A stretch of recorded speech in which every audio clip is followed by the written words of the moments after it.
consensuat els uns amb els altres. Vull que quedi clar, els nostres representants a la nova Caixa. Des d'aquest punt de vista, jo responc pels meus, no pels altres.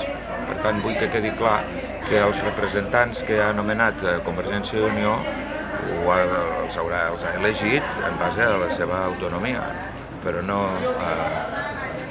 me'n sento responsable. Ho dic perquè en el dia d'ahir va haver molta gent que em va preguntar particularment sobre el senyor Abelló.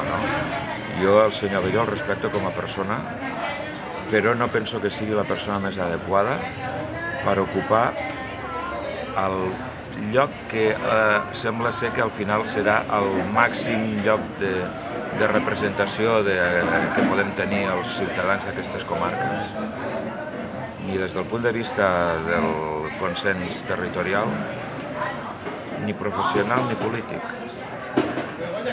En fi, suposo que serà l'última vegada que el senyor Poblet i el senyor Abelló diran que el senyor Abelló no és polític, que és independent. No hi ha ningú, segurament, de tots els que m'ha anomenat en el dia d'ahir, més polititzat que el senyor Abelló.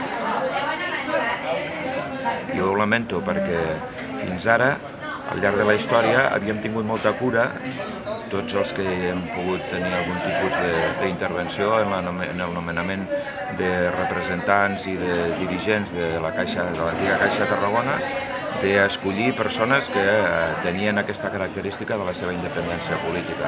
El senyor Gabriel Ferrater, per exemple, que ha estat l'últim president, en fi, malgrat que tots sabem el pensament que tenia, havia tingut i ha tingut sempre una trajectòria molt equilibrada i tenint molta cura del que eren les seves opinions. El senyor Abelló ha estat així. I, en fi, doncs, respecto la decisió de Convergència, però no comparteixo en absolut que sigui la persona que pugui ostentar el lloc de màxima representació que tindrem els tarragonins, que sembla que serà una vicepresidència.